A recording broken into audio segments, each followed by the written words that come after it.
네, 안녕하세요. 법인형 자원봉사센터 가이드북 세 번째 설명 영상입니다.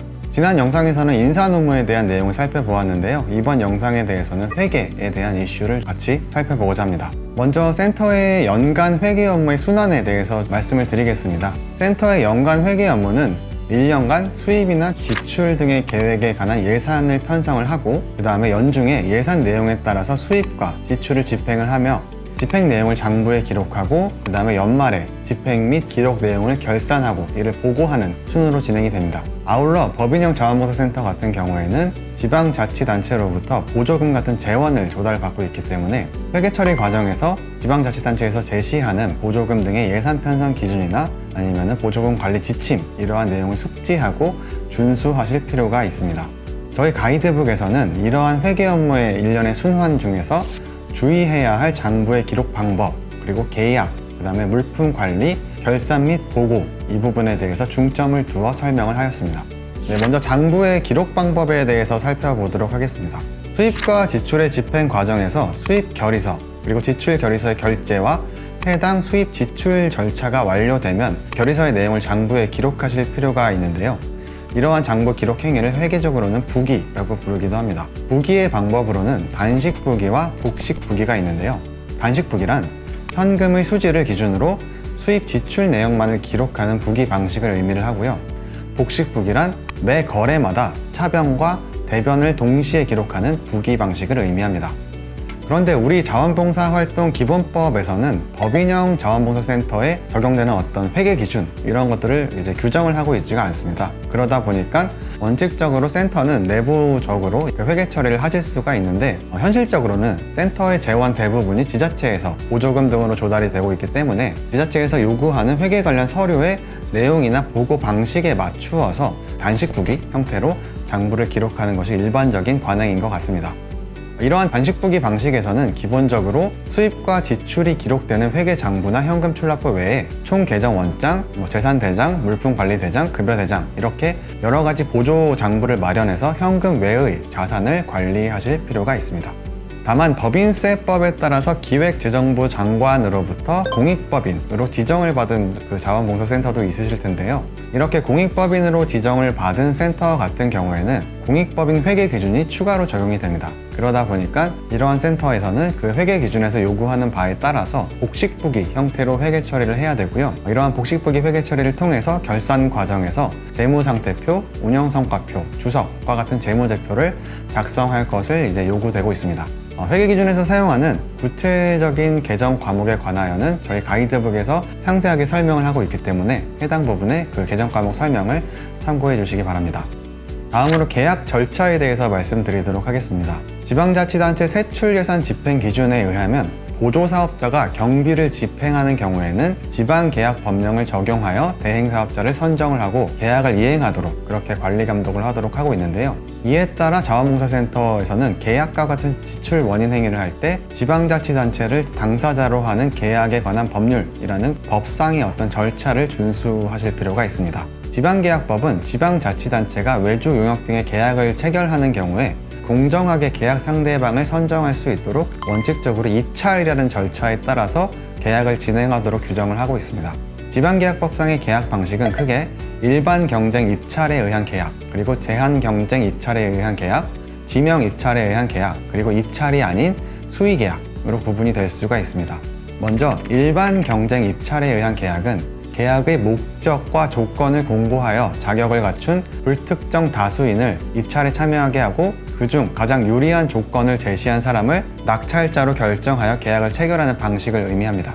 다음으로 제한경쟁 입찰에 의한 계약이란 계약의 목적, 성질, 규모, 지역, 특수성 이런 다양한 요소들을 고려를 해서 필요하다고 인정될 때 참가자의 자격을 제한하는 것으로 불성실하고 능력이 없는 자를 입찰에 참여하지 못하도록 하면서도 공개성이나 공정성을 유지하고자 하는 그러한 절충적인 방식을 말합니다. 다만 발주기관에서 필요하다고 생각하면 언제나 제한을 할 수 있는 것이 아니라 법에서 딱 정한 경우에 해당하는 경우에만 제한이 가능하다는 점을 유의하실 필요가 있습니다. 다음으로 지명 입찰에 의한 계약이란 특수한 설비, 기술, 자재, 물품 또는 실적이 있는 자가 아니면 계약 목적을 달성하기 곤란한 경우 계약의 목적상 자력, 신용 등에 있어서 적당하다고 인정하는 그런 특정 업체를 지명해서 경쟁을 거쳐서 계약을 하는 방법을 말하고요. 마지막으로 수의계약이란 게 있는데, 수의계약은 입찰 절차를 생략을 하고 아예 이제 계약 이행이 적정한 사람을 선정하여 계약을 체결하는, 우리가 일반적으로 생각하는 그런 계약 체결 방식을 말합니다. 이러한 수의계약은 공정성을 해칠 우려가 있기 때문에 수의계약에 예외적으로 인정되는 사유가 법령에 명시가 되어 있습니다. 그래서 굉장히 여러 가지 사유가 있는데 가장 대표적인 사유는 소규모 거래에 대한 수의계약입니다. 이 소규모 거래는 예컨대 2천만 원 또는 5천만 원 정도의 소규모 거래 기준이 지방계약법에 명시가 되어 있는데요. 그렇게 요건이 충족되는 소규모 거래에 대해서 별도의 입찰 절차 없이 그렇게 진행할 수 있는 계약 방식이고, 아무래도 실무상으로는 대부분의 계약 방식이 이 소규모 거래에 해당이 돼서 수의계약으로 하는 게 많다, 이렇게 보시면 될 것 같습니다. 계약의 이행을 완료한 때에는 그 이행을 확인하기 위해서 계약서, 설계서, 기타 관계 서류에 의하여 스스로 필요한 검사를 해야 되고요. 그 다음에 검사가 완료된 경우에 한하여 대금을 지급할 필요가 있습니다. 네, 다음으로 물품 관리 방법에 대해서 설명드리도록 하겠습니다. 복식부기와 달리 단식부기 장부에서는 자산에 관한 내용이 장부에 잘 드러나지가 않습니다. 그러다 보니까 별도로 자산을 관리하기 위한 어떤 보조장부를 사용해야 되는데요.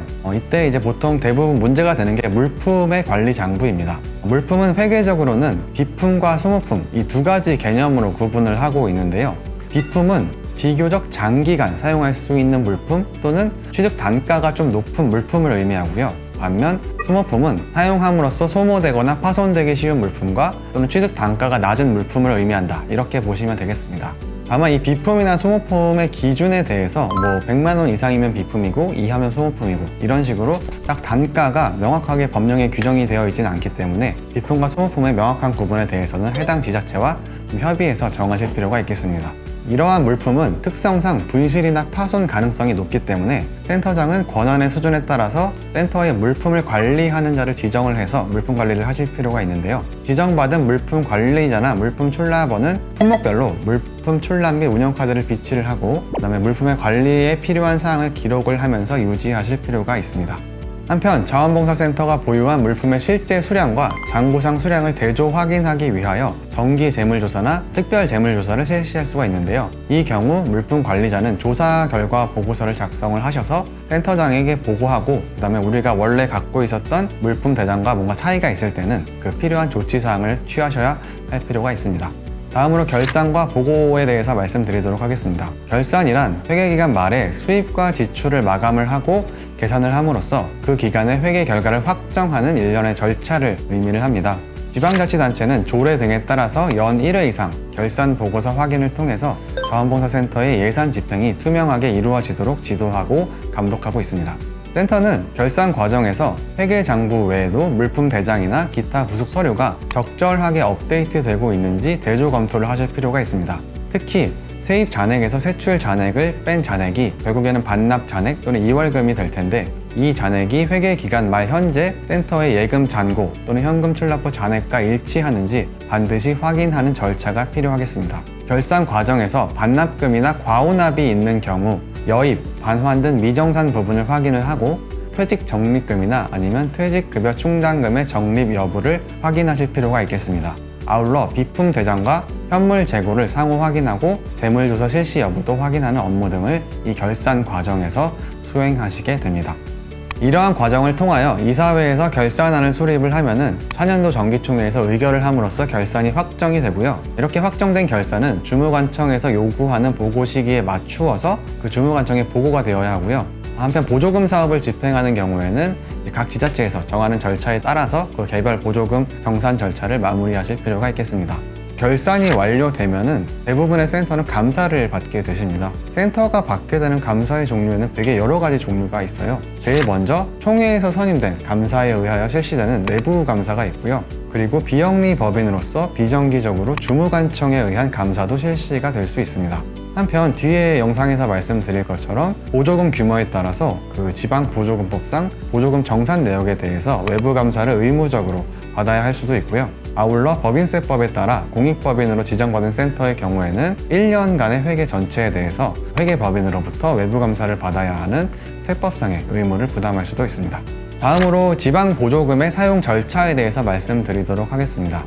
잘 아시는 것처럼 자원봉사센터는 지방자치단체로부터 민간경상보조금, 출연금, 민간위탁금 등 다양한 재원의 자금을 조달받아서 사용하시게 됩니다.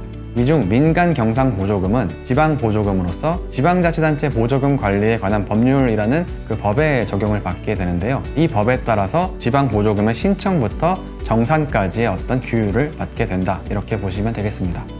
보조금 사업의 진행 절차에 대해서 간단하게 좀 살펴보도록 하겠습니다. 먼저 지방자치단체의 장이 보조금 공모 절차를 실시하면 보조사업자는 사업 공고의 내용을 확인을 하고 그 공고에서 요청하는 사업계획서 등의 서류를 준비하여 보조사업을 신청하게 됩니다.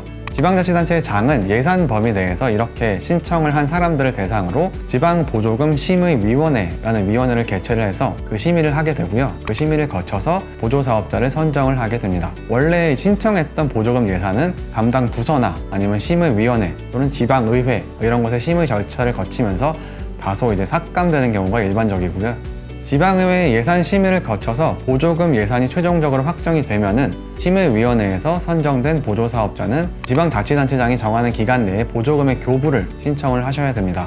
교부 신청을 받은 담당 부서에서는 보조금 사업자의 보조금 전용 통장으로 그 보조금을 입금을 하게 되고요. 다만 이때 한 번에 이렇게 넣어주기보다는 분할 교부를 하는 게 원칙적이고, 이 경우에는 원래의 교부와 그다음에 최종 교부 사이에 교부된 지방 보조금이 목적대로 사용되고 있는지를 점검해서 그 결과에 따라 잔여 지방 보조금 교부의 여부가 결정되고 있습니다.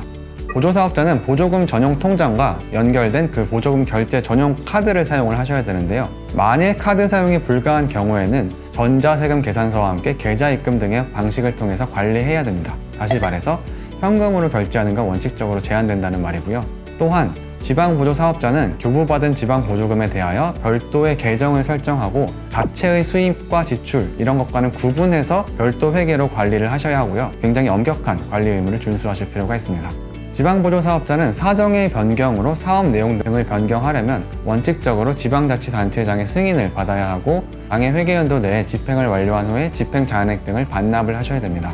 사업을 완료하거나 그 회계 연도가 끝났을 때에는 2개월 이내에 그 보조사업의 실적 보고서와 정산 보고서를 작성해서 지방자치단체장에게 제출을 하셔야 하는데요. 이 경우에는 그 교부된 보조금 금액에 따라서 크기에 따라서 외부 감사인으로부터 검증이나 감사를 받을 의무가 있으니 같이 유의를 하실 필요가 있겠습니다. 이렇게 총 3개의 영상을 통해서 저희가 법인의 설립과 운영, 그리고 인사노무와 회계에 대한 주요 내용을 살펴보았습니다. 이외에도 영상으로 담지 못한 원천세나 4대 보험 처리, 그 다음에 개인정보보호법이나 저작권 이러한 내용들이 있었는데 그 해당 부분은 가이드북의 내용을 좀 참고해 주시기 바랍니다. 저희 영상 들어주시느라 고생 많으셨고요. 현장에서 가이드북도 잘 활용해 주시면 감사하겠습니다. 수고하셨습니다.